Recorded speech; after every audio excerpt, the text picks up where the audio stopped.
할렐루야.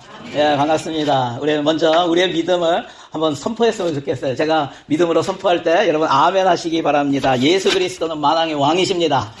예수 그리스도는 나의 구원자 되십니다. 그 예수님이 나와 함께 하십니다. 그 예수님이 지금 예배드리는 나를 기뻐하십니다. 아멘. 예, 아멘. 제가 이 개척 예배 때 무슨 설교를 할까 기도하면서 이 교회가 어떻게 됐으면 좋겠다. 어떻게 하면은 하나님 기뻐하시는 교회가 될 수 있을까? 이거를 놓고 기도를 했었어요. 근데 교회를 만드시는 분은 하나님이시더라고요. 내가 어떤 방향으로 어떻게 해서 가야지 해도 사람들이 모이고 막 하면은 다 딴 데로 가요. 그냥 내 원하는 대로 가지도 않고 그래서 기도하다가 갑자기 그런 생각이 들었어요. 하나님께서 나에게 원하시는 게 뭘까? 교회를 개척하고 목사로 부르셔서 하나님이 원하시는 게 뭘까? 그 하나님의 말씀을 선포하라는 거 아닌가? 그래서 내가 원하는 교회가 아니고 하나님이 나에게 선포하라고 하신 말씀을 선포해야 되겠구나. 그게 뭘까요? 복음이죠. 복음. 사람을 살리는 복음. 근데 그 복음 처음에 하나님이 이 복음을 시작하실 게 어떻게 시작하셨나? 창세 전에 시작된 그 사랑의 이야기를 해야 되겠다 하는 생각이 들었어요. 그래서 오늘 성도의 존귀함이라는 말씀으로 함께 기도 나누기 원합니다. 여러분 다 성도시죠? 개척 예배하는데 안 믿는 사람이 나오는 경우는 거의 없을 거예요. 앞으로는 많이 채워질 겁니다. 여러분 다 성도입니다. 저도 성도입니다. 오늘 성도의 존귀함에 대해서 함께 나누기 원합니다. 잠시 기도하겠습니다.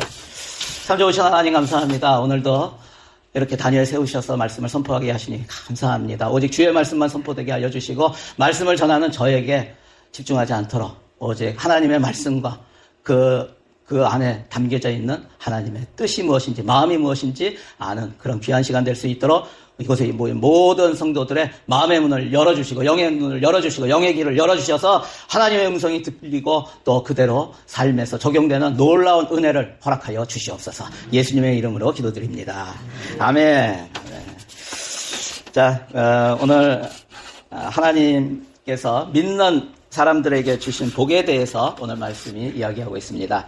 3절에 보면은 그것을 하늘에 속한 모든 신령한 복이라고 합니다. 우리 3절 말씀 같이 한번 읽어볼까요? 시작. 찬송하리로다 하나님 곧 주 예수 그리스도 안에서 하늘에 속한 모든 신령한 복을 우리에게 주시되. 아멘. 여기에 보니까 하나님께서 하늘에 속한 모든 신령한 복을 우리에게 주시되 이렇게 돼 있어요.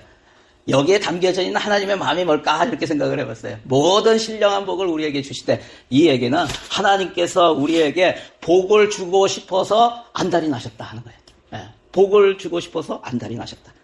하나님은 우리를 진정으로 사랑하십니다. 아멘. 진정으로 사랑하는 사람에게는 좋은 것을 주고 싶죠. 또 줬는데 많이 줬는데도 부족한 것 같아요. 더 주고 싶어요. 가끔 가다가 이렇게 아이들 기르면서 어떤 분들은 막 그냥 애가 안 먹는다고 막 쫓아가면서 이거 하나만 더 먹어 하는 그런 모습들을 종종 볼 때가 있어요. 저는 가끔 그거 보면서 왜 저럴까? 이런 생각도 하지만 하나님의 마음이 우리를 향한 하나님의 마음이 이렇지 않을까 하는 생각도 해요. 먹었는데 이제 다 먹은 것 같은데 복을 받았는데 근데 더 주기를 원하시는 그런 하나님의 마음이 여기 있지 않을까. 여러분 하나님은 우리의 인생에 복을 주기 원하십니다. 복이 뭐예요? 우리가 변화되는 거예요. 예수 그리스도로 변화되는 거. 예수 그리스도의 형상을 입는 거. 이거죠. 하나님은 우리의 인생의 아픔 가운데, 절망 가운데, 또 하나님은 우리가 살다가 어떠한 겪게 되는 상실 가운데 버려진 그런 인생이 아니라 날마다 새로움과 날마다 기쁨으로 날마다 찬양하는 인생으로 변화되는 축복이 있기를 원하십니다. 그것이 하나님의 마음이라는 것이에요. 그러면서 하나님이 주시는 하늘에 속한 모든 신령한 복이 무엇인지에 대해서 4절 이하에 나오는데 그 대표적인 것 두 가지가 뭐냐면 창세전의 택함과 예정이라는 거예요. 택함과 예정. 우리 4절 말씀을 같이 한번 읽겠습니다. 우리 신앙에 있어서 아주 중요한 내용입니다. 같이 읽겠습니다. 시작. 그 창세전에 그리스도 안에서 우리를 택하사 우리로 사랑 안에서 그 앞에 거룩하고 흠이 없게 하시려고. 아멘. 여러분 첫 번째 하나님께서 우리에게 주신 신령한 복이 뭐냐면 우리를 택하셨다는 거예요. 하나님께서 우리를 택하셨습니다. 그런데 그 택하신 것을 설명하실 때 두 가지 단어를 사용하세요. 첫 번째가 뭐냐면 창세 전에 택하셨다는 것이에요. 그리고 두 번째는 그리스도 안에서 택하셨다는 거예요. 첫 번째, 창세 전에 우리를 택하셨습니다. 여러분, 창세 전에, 세상 창조 전에 택했다는 것은 우리가 만들어지기 이전부터 우리를 택했다는 것이에요. 우리가 만들어지기 이전부터 우리를 택했다는 것이에요. 여러분, 그것은 시간적인 개념뿐만이 아니라 우선순위의 개념도 거기에 포함되어 있습니다. 태초에 이 세상이 만들어지기 이전부터만이 아니라 우리가 존재하기 이전부터, 우리가 우리 되기 이전에 이미 하나님은 우리를 택하셨다는 것이에요. 할렐루야. 여러분, 이게 놀라운 축복이에요. 이게 놀라운 위로예요. 저는 이 말씀이 하나님이 태초에 창세 전에 우리를 택하셨다는 이 말씀이 저와 여러분에게 큰 위로가 되기를 바랍니다. 여러분들이 만들어지기 이전에, 지금의 모습이 되기 이전에 하나님은 여러분을 택하신 것입니다. 우리가 이 모습이 되고 난 다음에 우리의 모습을 보고 택하신다면 얼마나 당황스럽겠어요. 얼마나 힘들겠어요. 나의 됨됨이를 보고 하나님께서 택하신다. 굉장히 힘들 거예요. 하나님께서는 우리의 이 모습이 되기 전에 택하셨다는 거예요. 예전에 결혼할 때 그렇게 결혼하신 분들이 있어요. 저희 부부는 결혼을 굉장히 빨리 했죠. 만난 지 처음 만나고 소개받고 처음 만나고 55일 만에 결혼을 했어요. 근데 저희 부모님 세대, 저희 부모님도 그렇게 결혼을 하셨어요. 그거보다 더 심했죠. 6.25 나기 바로 전에 결혼을 하시는 것 같은데, 근데 저희 할아버지가 저기 그 멀리 그 안동의 다른 마을에 거기 좋은 처자가 있다. 그래서 걸어서 하루길 정도 되는 것 같아요. 가셔가지고 보고 오셔가지고 결혼해라 해가지고 결혼하는 날 만나서 결혼하고 그렇게 했다고 하시더라고요. 여러분, 만일 지금 이렇게 하라 그러면 어떻게 할까요? 우리 여기 청년들 있는데 보지 않고 결혼해? 우리 에스더? 그러면 뭐라 그래? 그게 말이 돼요? 그게 말이 돼요? 여러분, 어떻게 그럴 수가 있겠어요? 여러분, 보지도 않고 택한다는 것은 합리적이지 않고 불공평하게 보입니다.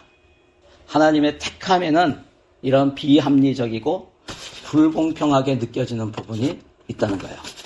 여러분, 만일 왕이 거지들이 있는데 가보지도 않고 거지 중에 한 명을 왕자로 택했어요.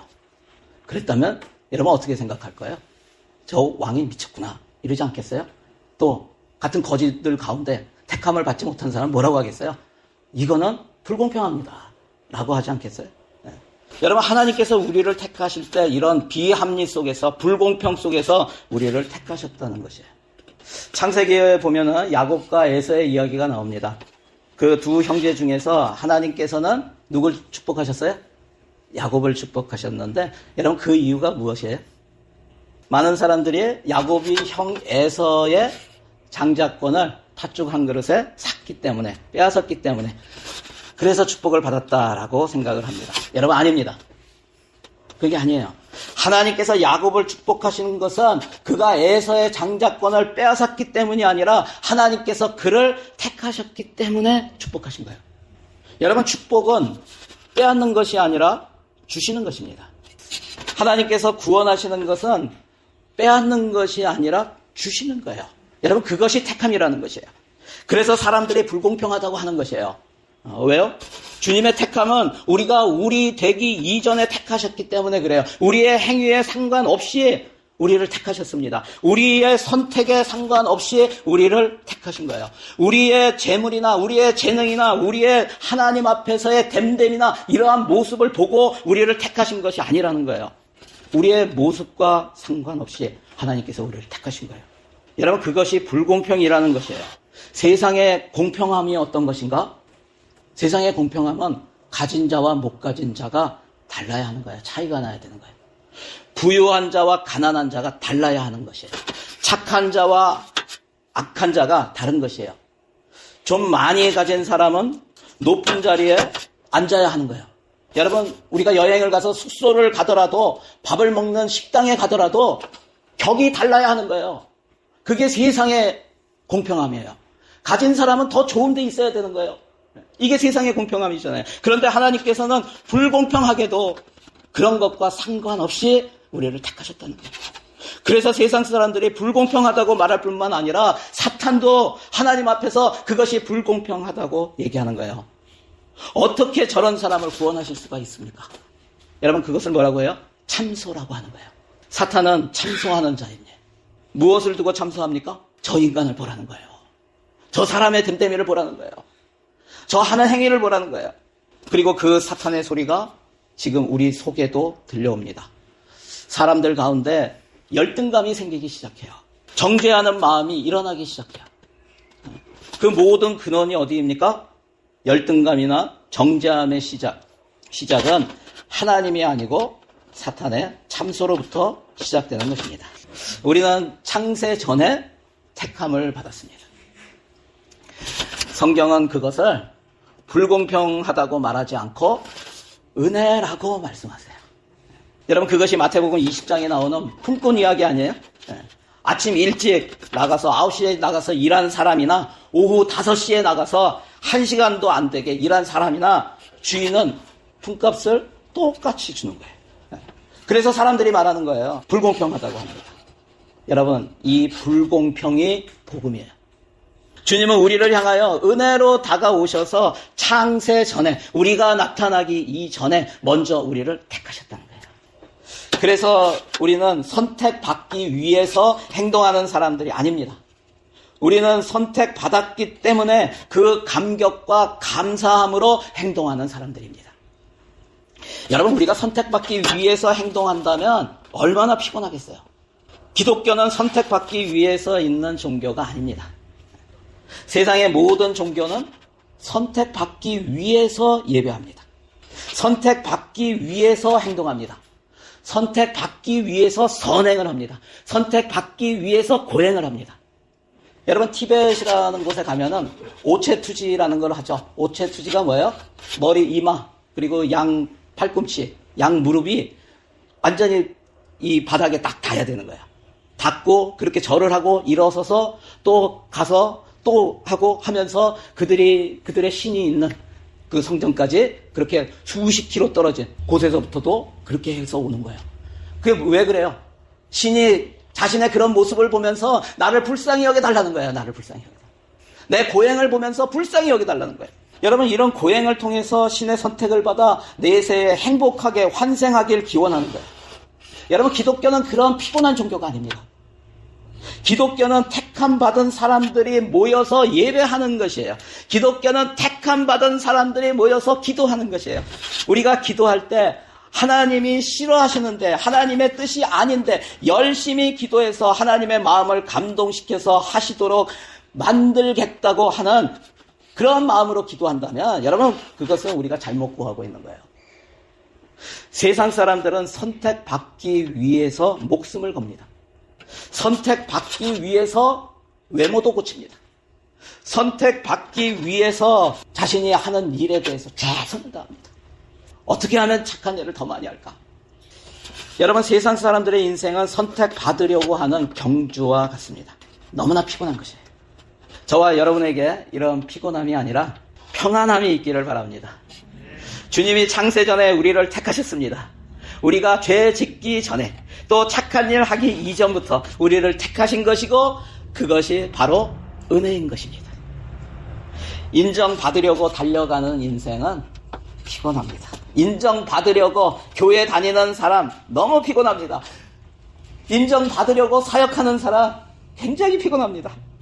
여러분, 인정받으려고 예배 드리는 사람 피곤합니다. 여러분, 그런 예배는 우리를 상하게 합니다.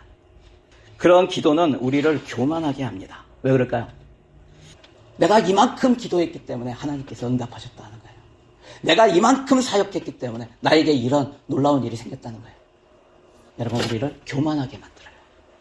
여러분, 그 축복이 다 내가 예배에 빠지지 않고 나와서 된 것인 줄 압니다. 그런데 아닙니다. 여러분, 아닙니다. 그렇지 않습니다. 그것은 야곱이 에서의 장자권을 뺏어서 축복받았다고 생각하는 어리석은 사람들의 생각입니다. 여러분, 기억하시기 바랍니다. 하나님께서 창세 전에 우리를 축복하시려고 결정하시고 택하신 것이에요. 아멘?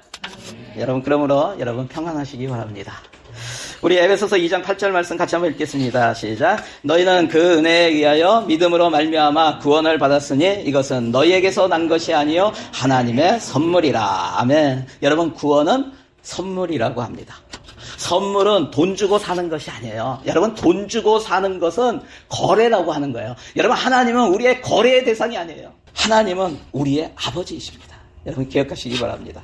요한복음 15장 16절 말씀 우리 같이 한번 읽겠습니다. 시작. 너희가 나를 택한 것이 아니요 내가 너희를 택하여 세웠나니. 우리 이사야서 43장 10절 시작. 나 여호와가 말하노라. 너희는 나의 증인 나의 종으로 택함을 입었나니. 아멘. 로마서 5장 8절에 사도 바울이 결정적으로 이렇게까지 말합니다. 같이 읽겠습니다. 우리가 아직 죄인 되었을 때 그리스도께서 우리를 위하여 죽으심으로 하나님께서 우리에 대한 자기의 사랑을 확증하셨느니라. 아멘. 우리가 죄인 되었을 때 예수님께서 죄인인 우리를 위해 죽으셨다고 합니다. 왜요? 하나님께서 이미 우리를 사랑하시고 택하셨기 때문이에요. 그 첫사랑을 직접 표현하신 것이 뭐예요? 십자가라고요, 십자가. 그 첫사랑을 잊어버리는 순간 우리는 주님의 사랑을 얻기 위해서 몸부림치는 그런 사람이 됩니다. 사랑이 어떻게 왔는지 잊어버리는 순간 사탄의 참소가 우리의 마음을 차지하게 되고 우리는 하나님 앞에서 경쟁하게 되는 피곤한 인생으로 바뀌기 시작하는 거예요. 하나님은 우리가 아직 죄인 되었을 때 우리를 위해서 죽으셨습니다. 그러므로 여러분, 우리가 하나님 앞에서 부족하다 할지라도 하나님은 우리를 떠나지 않으십니다. 아멘. 죄가 있어서 하나님 앞에 나오지 못하였을 때가 있으십니까? 죄를 지었으면 딴 데로 가면 안 됩니다. 더 큰 죄를 짓게 됩니다. 우리는 죄를 안 지을 수가 없는 존재예요. 우리는 자기 자신을 감당할 수 없는 공고한 존재임을 기억하시기 바랍니다. 그러므로 우리는 반드시 하나님 앞에 나와야 합니다. 그리고 회개해야 합니다. 사도 바울의 고백처럼 하나님, 제가 죄인 중에 괴수입니다. 하나님, 제가 감당할 수가 없습니다. 저를 도와주시옵소서. 저는 티끌만한 자격도 없습니다. 저는 하나님 앞에 아무것도 내어드릴 것이 없습니다. 저는 주님의 은혜가 필요합니다. 회개하면 할수록 우리의 눈물은 더 흐르게 되고 우리는 감당할 수 없는 은혜 속으로 들어가게 되는 거예요. 이렇게 주님 앞에 회개할 때 우리의 속은 점점 더 자신을 부인하게 되고 예수 그리스도로 채워지게 되는 것입니다. 이렇게 주님 앞에 계속 나아가게 되는 것이 바로 창세전에 하나님께서 나를 택하셨다는 것이에요. 그래서 우리가 나아갈 수밖에 없는 거예요. 그것이 예수 안에서 우리를 택하셨다는 것입니다. 여러분, 우리의 존귀함이 어디에 있습니까? 우리의 존귀함은 우리의 행위에 있지 않습니다. 우리의 존귀함은 얼마나 교회에 오래 다녔는가에 있지 않습니다. 얼마나 성경을 많이 읽고 많이 아는가에 있지 않습니다. 얼마나 내가 기도를 많이 하는가에 있지 않습니다. 여러분, 오해하지 마시기 바라요. 말씀을 읽지 말라, 기도하지 말라, 이런 말이 아니에요.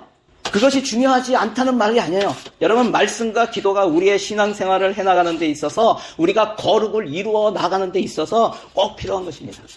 하지만 그것이 우리 존귀함의 근본적인 이유는 아니라는 거예요. 성도의 근본적인 존귀는 거기에 있지 않아요. 교회의 헌금을 얼마나 많이 냈는지, 어려운 사람을 얼마나 많이 도왔는지, 그러한 것들도 우리의 존귀함의 척도가 되는 것이 아닙니다. 여러분, 우리의 존귀함은 그보다 더 앞에 있는 본질적인 존귀함이에요. 우리가 존귀한 것은 그 사람의 됨됨이 때문이 아니고 태초부터 하나님께서 우리를 존귀하게 선택을 하셨기 때문이에요. 여러분, 그러므로 옆 사람에게 함부로 말하면 안 되는 거예요. 외모를 가지고 놀리거나 가진 것이 없다고 업신여기면 안 됩니다. 학벌에 따라서 사람을 평가하거나 그의 행동에 따라 마음대로 정죄해서도 안 돼요. 왜요? 그 사람의 존귀함의 근원은 하나님께서 그 사람을 택하신 것에 있기 때문에 그렇습니다. 두 번째, 하나님의 택하심은 그리스도 안에서의 택하심입니다. 우리 4절 말씀 같이 읽겠습니다. 시작. 곧 창세전에 그리스도 안에서 우리를 택하사 우리로 사랑 안에서 그 앞에 거룩하고 흠이 없게 하시려고. 아멘. 우리를 창세전에 택하셨는데 그리스도 안에서라고 돼 있어요. 그리스도 안에서 택하셔서 우리로 하여금 하나님 앞에서 거룩하고 흠이 없는 사람이 되게 하셨다고 합니다. 여기에 나오는 그리스도 안에서라는 말, in Christ라는 말은 바울이 쓴 서신서에 무려 164회가 나옵니다. 그리고 오늘 본문인 에베소서에 30회나 나옵니다. 하나님께서 우리를 창세 전에 선택하실 때 이미 우리를 그리스도 안에 품으신 상태로 택하셨다는 거예요. 어머니가 아기를 잉태했을 때 자궁 안에 이렇게 품고 그러한 형상으로 연상이 되지 않습니까? 그렇게 해서 태어나면 어떻게 돼요? 아버지와 어머니의 모습으로 만들어지게 되는 거예요. 그 안에 아버지와 어머니의 유전자가 있고 피가 있고 사랑이 있기 때문에 그렇습니다. 요한복음 14장 20절 말씀 같이 한번 읽겠습니다. 시작. 그 날에는 내가 아버지 안에 너희가 내 안에 내가 너희 안에 있는 것을 너희가 알리라. 아멘. 우리는 그리스도 안에 있고 그리스도의 생명이 우리 안에 있다는 거예요. 하나님께서 우리를 볼 때 우리를 덮고 있는 예수 그리스도를 보시기 때문에 우리를 하나님 앞에서 거룩하고 흠이 없는 예수 그리스도처럼 그러한 의로운 인생으로 우리를 보시는 거예요. 그리고 그 예수 그리스도의 영이 우리 안에 계시면서 우리를 품은 예수 그리스도의 형상으로 거룩하고 흠이 없는 사람이 되게 만드시는 것을 여러분 믿으시기를 바랍니다. 결국 우리 성도의 존귀함이 어디에 있는가? 우리를 덮고 있는, 결국 우리의 모습을 이루고 계신 예수 그리스도께 있는 것이에요. 여러분, 우리를 누가 덮고 있어요? 예수님이 덮고 있어요. 하나님이 그걸 보신다고요. 여러분, 우리가 가게에 가서 물건을 살 때 뭘 보고 물건을 사요? 제가 왕마트 가가지고 잘 사는 게 있어요. 꽁치 통조림을 사요. 그거 좋아해서 김치찌개 해놓은 거 먹는 거. 근데 꽁치 통조림을 이렇게 사면서 야, 이 안에 멸치가 들어있으면 어떡하지? 이렇게 염려하면서 사는 사람 있어요? 아니죠. 여러분, 그 포장을 보면서 사는 거예요. 그 포장이 그 안에 있는 것의 가치를 결정해요. 우리의 존귀함이 어디에 있는가? 우리에게 있지 않아요. 우리의 존귀함은 이미 창세전에 우리를 품으시고 감싸신 우리 구주 예수 그리스도께 있습니다. 우리의 안전함이 어디에 있는가? 우리를 품으신 그리스도 안에 있는 하나님의 사랑에 있는 거예요. 하나님이 우리를 사랑하는 거예요. 그래서 안전한 거예요. 여러분, 하나님이 여러분 사랑하십니다. 아멘. 예. 우리 마지막으로 우리 로마서 8장 38절 39절 말씀 같이 읽겠습니다. 시작. 내가 확신하노니 사랑이나 생명이나 천사들이나 권세자들이나 현재 일이나 장래 일이나 능력이나 높음이나 깊음이나 다른 어떤 피조물이라도 우리를 우리 주 그리스도 예수 안에 있는 하나님의 사랑에서 끊을 수 없으리라. 아멘. 하나님의 사랑은 그리스도 안에서 우리에게 부어졌어요. 우리는 창세전에 이미 그리스도 안에서 택하심을 받은 하나님의 자녀입니다. 그래서 우리는 서로를 볼 때 우리를 덮고 있는 그리스도를 의식하면서 봐야 하는 거예요. 여러분, 이것이 믿음의 눈으로 보는 거예요. 그렇게 보면은 내 옆에 앉아있는 형제 자매가 거룩하고 흠이 없는 존귀한 분으로 보이게 되는 거예요. 자꾸 그 사람을 보니까 그래요. 그 사람을 보니까, 그 사람의 행동을 보니까, 그 사람의 말을 보니까 화가 나고. 여러분, 그런데 하나님 그거 보시는 게 아니에요. 인간의 눈으로 보지 마세요. 우리는 하나님의 택함을 받은 하나님의 귀하신 성도들이에요. 예수 그리스도를 닮아가는 사람이에요. 이런 사람들을 뭐라 그래요? 크리스천. 크리스천이라는 것은 작은 그리스도라는 거예요. 우리는 그리스도예요. 옆에 있는 사람이 그리스도로 보여야 되는 거예요. 여러분, 우리의 존귀함은 여기에 있는 거예요. 우리 옆에 있는 사람이 바로 그런 사람이에요. 우리 옆 사람에게 한번 말해 보시기 바랍니다. 다시 보니 당신은 정말 존귀한 분이시군요. 다시 한번 인사하겠습니다. 당신은 그리스도 안에 있는 사람입니다. 여러분, 얼마나 감사한지 모릅니다. 내가 비교하고 싶을 때마다, 내게 정죄감이 들 때마다, 내가 하나님께 인정받으려는 마음이 들 때마다 우리는 이런 고백이 있어야 되는 거예요. 하나님, 우리를 창세전에 그리스도 안에서 택하신 그 사랑과 은혜에 감사드립니다. 여러분, 그러면서 자신을 보세요. 그러면서 이웃을 보세요. 그러면 자신의 존재와 자신의 가치가 달라지는 거예요. 그 옆에 있는 사람의 존재와 가치가 달라지는 거예요. 여러분, 우리를 택하신 하나님의 사랑과 또 우리를 덮고 있는 그리스도께 그 존재가 또 그 가치를 거기에 두시는 저와 여러분 되시기를 바랍니다. 그럴 때 우리는 다시 감격하게 되는 거예요. 그러면서 다시 감사하게 되는 거예요. 그리고 서로 하나님의 사랑과 은혜를 나누게 되는 그러한 성도들이 되는 거예요. 여러분, 하나님의 그 사랑, 잊지 않는 저와 여러분이 되시기를 주의 이름으로 간절히 축원합니다. 우리 함께 기도하기 원합니다. 오늘 말씀 가지고 함께 기도했으면 좋겠어요. 여러분 한번 적용해 보세요. 혹시 우리는 인정받으려고 달려가는 인생을 살고 있지는 않은지, 또 그런 신앙생활을 하고 있는 것은 아닌지, 축복이 빼앗는 것이라고 생각하면서 막 하나님께 빼앗으려고 안달이 되어서 가는 그런 인생 살고 있지는 않은지, 여러분 그런 인생이 아니라 하나님께서 우리를 사랑하셔서 주신 그 놀라운 축복이 있는데 그걸 보지 못하고 그걸 누리지 못하는 그런 인생 살고 있다면 이 시간에 하나님 앞에 회개하며 다시 한번 하나님의 마음을 우리에게 주시옵소서. 우리 이렇게 기도했으면 좋겠어요. 또 혹시 옆에 형제 자매들을 업신여긴 적이 있습니까? 존귀하게 여기지 못한 부분이 있습니까? 이 시간에 회개하며 나갔으면 좋겠어요. 그리고 하나님께서 정말 나를 창세전에 택하셨다는 이 사실을 가지고 이 시간에 감사하며 하나님 앞에 그 사랑에 감격하며 감사하며 함께 기도하며 나갔으면 좋겠습니다. 우리 주여 한번 부르시고 함께 기도하겠습니다.